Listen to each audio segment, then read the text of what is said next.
mseshad. How are you doing today, man? Man, I'm doing great. How about yourself? Doing all right. I'm doing well. Been checking out the music so far. It's been dope so far, and just with the project for better or for worse, it's a dope, album, like in a sense, album or project in a sense too. I kind of like the vibe from it, just with the mesh of trap sounds, with the mesh of like the new sound to a whole lot of like other styles with it, like as well, like with the length of the tracks too. So yeah, Yeah, appreciate it, man. no doubt, no doubt. And since it's your first time on TLOI, I want to start off with one thing. So you grew up in Atlanta, correct? Yes, sir. True. So where did you grow up in Atlanta, and what was like the environment like for you growing up as well as your childhood? Would you say that it was a good experience growing up, or would it be like quite different? So I grew up. I was born in actual Stockbridge, but I grew up in Clayton County in Atlanta. So I was around Jonesboro. So, like my childhood, it was all cool. It was like on my family side, like family wise, it was all cool. Cool. But when I was younger, they wouldn't let me go outside because of the people there. So they knew what I was getting into and how it was gonna come out. But they still had to know that I'm growing up. So they let me out the last few years that I lived there. And I ain't gonna lie, I was the fat kid, the quiet fat kid. So they'll, pick on me, say different type of stuff, try to, do little things to get to me. But, it did get to me. But later on in life, I had to look back at it and say, it really helped me out now to the person I am now. No doubt, no doubt. And Atlanta, it's like a very like well-known place, with like a lot of places within Georgia too. Like you have Savannah and Jonesboro, as you said, growing up, you have Decatur, you have Augusta, and all these other places like within Georgia. So even Yeah. like growing up in like Atlanta and like Georgia, was there like ever like any inspiration from there that made you want to pursue more in the music scene there? I'm not gonna lie. I just started getting into music like probably like I'll say 6 months ago. When I was younger, I would do obviously, look at certain type of rappers like Kanye. I look at Travis Scott and see their creativity and be all like, I want to be like them. But I really didn't want to really rap at that time. No doubt, no doubt. So like in the 6 months before that, like were you doing like anything else in that sense too? Like have you had like other like aspirations you had in mind before you got like into rapping in that sense? I was doing YouTube for about a year before I did music. That's why like I had 187 subscribers on YouTube before I started music. So that's why when I deleted everything, my YouTube channel was so inactive because they know me for YouTube. They didn't know me for rap. So I'm really trying to like switch gears and actually pursue music now. No doubt, no doubt. And like the transition like from, being a YouTuber to music, was that just like kind of like you felt that like music had more of a sustainable like passion and growth than like YouTube, or would it be like something different in that sense? Honestly, when I first like finished with YouTube, it was just a personal choice. It wasn't me trying to transition to music. But then I started because honestly, I'm not gonna lie, it was something in me that always wanted to do music, but I was always scared of people judging me. And I was insecure about myself and my weight because when I ended at 300 pounds. Right now, I'm 200. I'm thinking like 201 or 202. But it was really an insecurity when I first ended. But then I was all like, why am I caring about what other people think? So that's when the music passion started to grow and I was able to evolve and do different stuff with my songs. No doubt, no doubt. Just to speak more on the Atlanta side, so speaking about like the music scene in Atlanta, with a lot of black excellence, with a lot of like opportunities for black folk like around the city and for everyone else, like, even within the state of Georgia, like in other aspects. What made this city such a place of unity and black excellence when it comes to music, the art scene, like other parts of the culture? It's like that's a great question because it's like everybody can see a little bit of themselves in everybody else. So it's all like if I see like say if I'm a big rapper and then I see this this smaller person who doesn't have as much clout or as much fame, but I see that he raps this certain type of way or this dancer dances a certain type of way, you really could connect easily because it's like y'all are on the same path.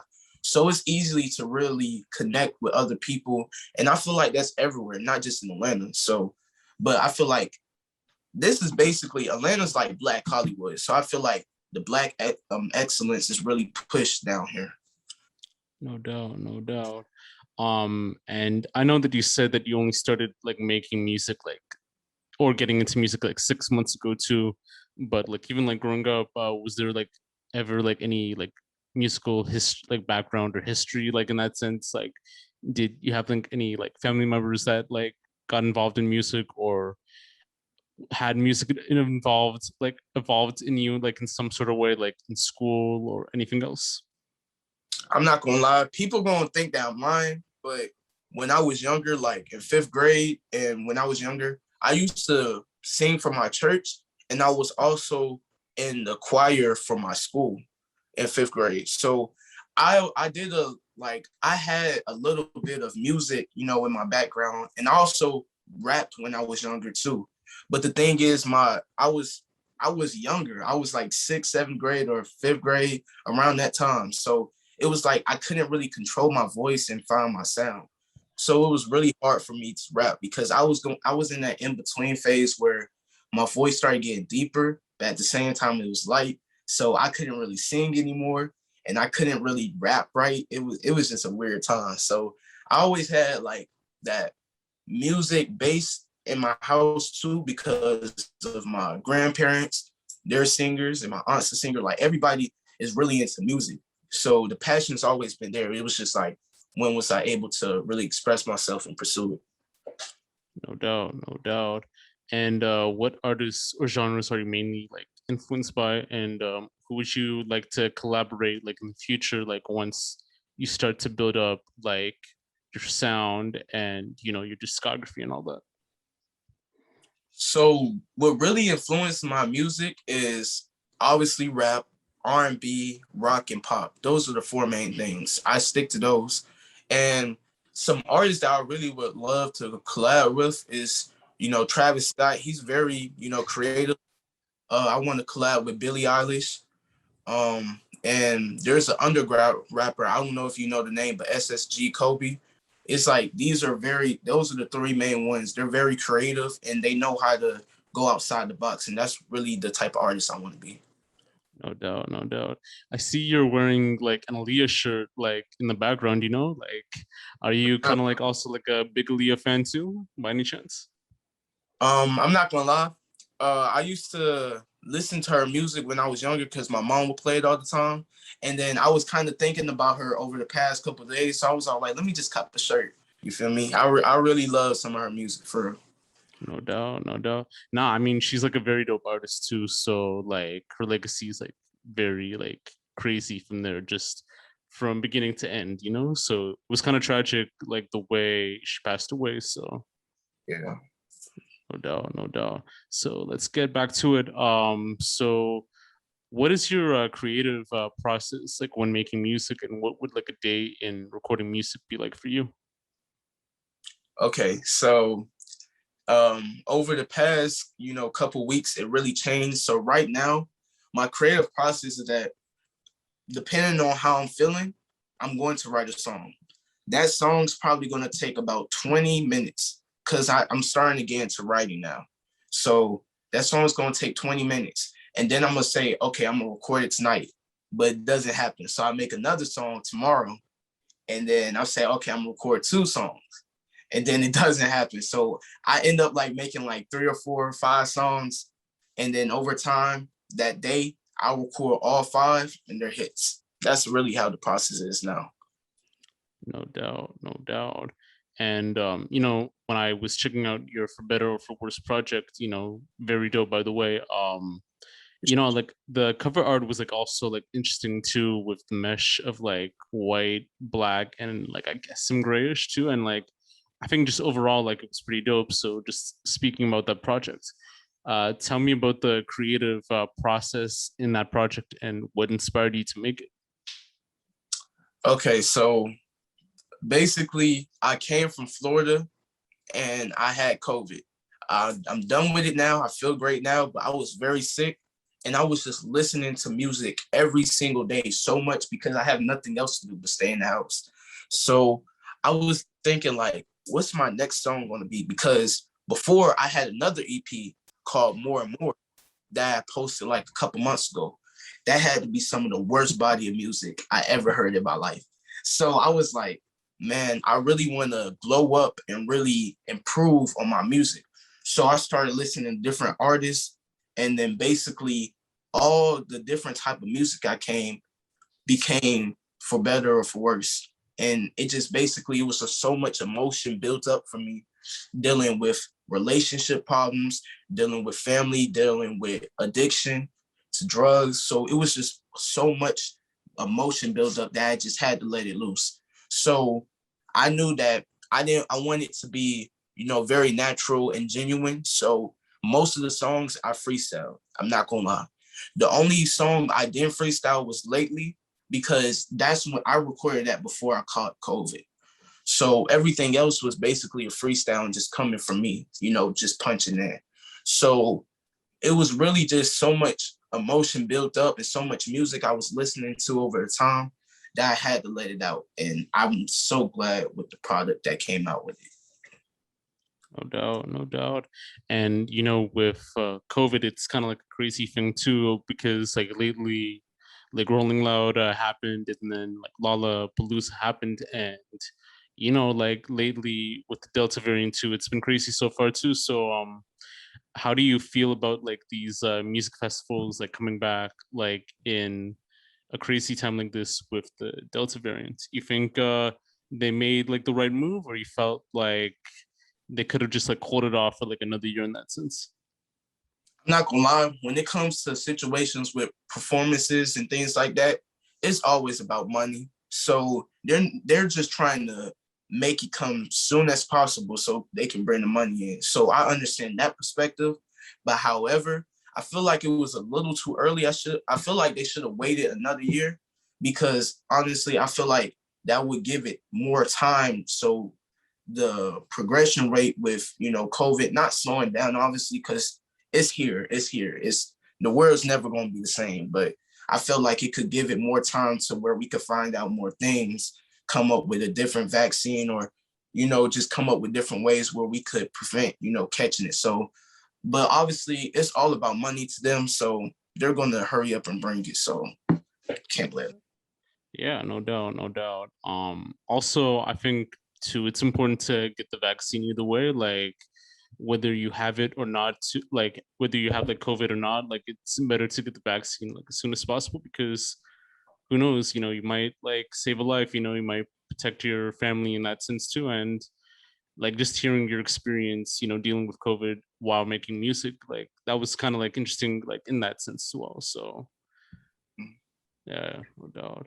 When I noticed your music, you mainly drop, music on SoundCloud rather than like other platforms like Spotify or like YouTube or like Apple Music. So out of all the streaming platforms, what made you prefer on using SoundCloud to release your music? Do you feel that it's a better platform for you, or do you feel like you want to like expand to other platforms soon? So honestly, when I was first, coming out with where should I post, for better or for worse, if I should post it on all platforms to really establish, my music career for the first ever real EP that I'm posting, I was all like, I'm thinking about that 2016, SoundCloud era where it was X, Ski Mask, all these great rappers that are here today, and I was just all like, Man, there's another SoundCloud era coming for 2021. And there's so many great SoundCloud rappers. So I really wanted to put myself a part of that. I know I don't have as much, cloud or streams, but right now I know that I'm going to build up and get better over time. So I really just wanted to keep it on SoundCloud and YouTube so I could really just get those popping off. And right now, I'm trying to expand over to Apple Music, Spotify, all different, different type of playlists, and it's going to happen over time. But right now, I'm just focusing on YouTube and SoundCloud right now. Yeah, no doubt, no doubt. I just have like this one question for this last question that I have. So I know like we talked about SoundCloud and how there's like a rising scene with SSG Kobe and Cash Dami, Baby Santana, Cochise, and like who else? Like Ty Fontaine, The Holiday, even like Sofago and like Ken Carson. Just a couple months ago they released the XXL Freshman, which they had like Blast, Coil Ray, Lakea, Pooh Shiesty, DDG, and if you saw the list, you will see it's kind of like mainstream acts. How did you feel about that? Like in that sense too. Did you feel like they should have added like more underground acts, or you felt like it was kind of like fine the way it is? That's the thing. Everybody like Double XL now for the past couple years is just the biggest artist, the mainstream. Sometimes they'll put like question marks or different type of people like JID, and it's just like I feel like this year should have been about the underground. 2021, this freshman list should have been about underground. I felt like Sofago should have made it. I honestly felt like SSG Kobe should have made it too. I felt like those are the two main ones because they're leading the underground right now. But they're gonna do what they do. But that's how I feel. True, true. Yeah, I mean, I kind of looked at it like I kind of felt like it was kind of like odd in some senses, like with who they had, but I understand it from like industry perspective on who they wanted, but I do feel like that they should have added some underground acts to like even like with BFE, like Pac-Man. Yeah, yes, Pac-Man. Yeah, who else? I was thinking who else? I think like Chef G and like Sleepy Hollow, they had like a big year like last year, and it was weird how they weren't even on like the voter selector list at all, like let alone like even the freshman cover. And a lot of other acts too. But who do you feel should be on next year's like double XL freshman list? Honestly, I feel like Pac-Man should definitely be on it. Sofago. Um, Depending on how the year goes for Ken Carson, I feel like he could progress and really get, more attention on him over time, dealing with Playboy Cardi and Lil Yachty. So I think him too. But it's kind of hard to think because there could be somebody out of nowhere just pops off and go crazy. So Yeah. yeah. I mean, I do feel like the underground might have a chance to make it like next year. I think just like even with big cosigns, and since there's like not a lot of other placements like on like the radio or anything else too, just like the same mainstream acts. Like maybe you'll have like a Frito Bang or maybe like a Fulio, or like a Hot Boy, like maybe there, but then you might Yeah. have like a sense of like the underground scene there with like Sofago, Cochise, Holiday, Ty Fontaine, Pac-Man, everyone else too. Who knows? Yeah. It's No crazy. doubt. So just to end off with the last question, what are your plans for this year in terms of like any music or other creative projects and so forth? And do you have any like final words you would like to say for any creative or any person pursuing their dreams? So with music wise, I think right now I'm just focusing on getting singles out because obviously I need to build up my name and get more attention on me. So right now I'm trying to, just put out singles. But me and my group MSC, we actually have a mixtape that's coming soon. So we're going to really, get some attention with this mixtape. I feel like it's going to be very special because we're a certain type of collective where we are very different. So all the differences, like my brother, he's a trap rapper. My brother Manny, he's straight up just bars. I feel like I'm one of the most versatile. So I feel like all of that will come together and we'll make some great music. So that's really it, just putting out singles and this MSC mixtape.